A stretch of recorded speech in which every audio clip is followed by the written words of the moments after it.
महाभारत में माता द्रौपदी का एक अहम किरदार है। माता द्रौपदी के जीवन और चरित्र को समझना बहुत ही कठिन है। उन्हें तो सिर्फ भगवान श्री कृष्ण ही समझ सकते थे। माता द्रौपदी भगवान श्री कृष्ण की मित्र थी। मित्र ही मित्र को समझ सकता है। आज हम आपको माता द्रौपदी की वे 5 गलतियां बताना चाहते हैं जिसके कारण महाभारत की संपूर्ण कहानी बदल गई।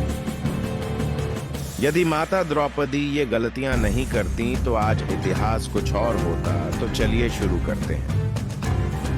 पहली, स्वयंवर में कर्ण का अपमान करना। द्रौपदी कर्ण को चाहती थी, लेकिन जब उसे पता चला कि कर्ण तो सूत पुत्र है तो उसने अपना इरादा बदल दिया। उसने पहली बात तो यह कि कर्ण को स्वयंवर की प्रतियोगिता में भाग नहीं लेने दिया, और दूसरा यह कि उसने कर्ण को बुरी तरह अपमानित किया। यदि वह ऐसा नहीं करती तो परिणाम कुछ और होता।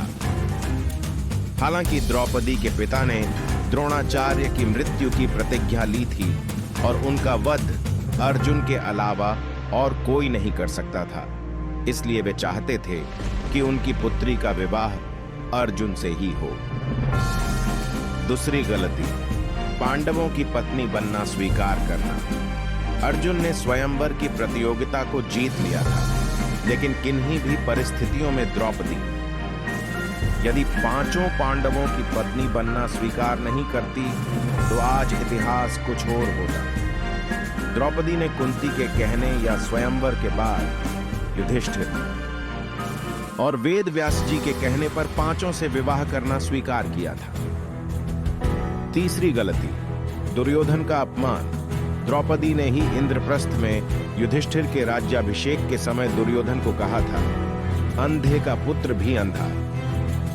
बस यही बात दुर्योधन के दिल में तीर की तरह धंस गई थी। यही कारण था कि द्यूतकीड़ा में उनसे शकुनी के साथ मिलकर पांडवों को द्रौपदी को दांव पर लगाने के लिए राजी कर लिया था। द्यूतकीड़ा या जुए के इस खेल ने ही महाभारत के युद्ध की भूमिका लिख दी थी, जहां द्रौपदी का चिरहरण हुआ था, जिससे पांडवों और कौरवों के बीच द्वेष भावना फैली थी। चौथी गलती, युद्ध के लिए प्रेरित करना।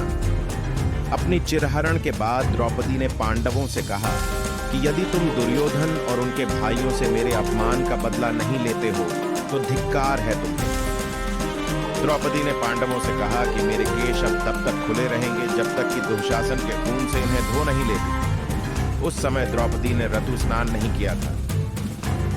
ऐसे में भीम ने कसम खाई कि मैं दुर्योधन की जांघ को गदा से तोड़ दूंगा और दुशासन की छाती को चीरकर उसका रक्तपान करूंगा। चीरहरण के दौरान कर्ण ने द्रौपदी को बचाने की जगह कहा, जो स्त्री 5 पतियों के साथ रह सकती है उसका क्या सम्मान। यह बात द्रौपदी को ठेस पहुंचा गई और वह हर समय अर्जुन को कर्ण से युद्ध करने के लिए उकसाती रही। 5वीं गलती, जयद्रथ की बुरी नजर। जुए में अपना सब कुछ गंवा देने के बाद जब पांडव वनवास की सजा काट रहे थे, तब दुर्योधन के जीजा जयद्रथ की बुरी नजर द्रौपदी पर पड़ी। उसने द्रौपदी के साथ जबरदस्ती की और उसे रथ पर ले जाने का दुस्साहस भी किया, लेकिन आखिर में पांडव आ गए और उसे बचा लिया। पांडव वहीं पर जयद्रथ का वध करना चाहते थे, लेकिन द्रौपदी ने पांडवों को ऐसा करने से तो रोक दिया, जो कि उसकी बड़ी गलती थी।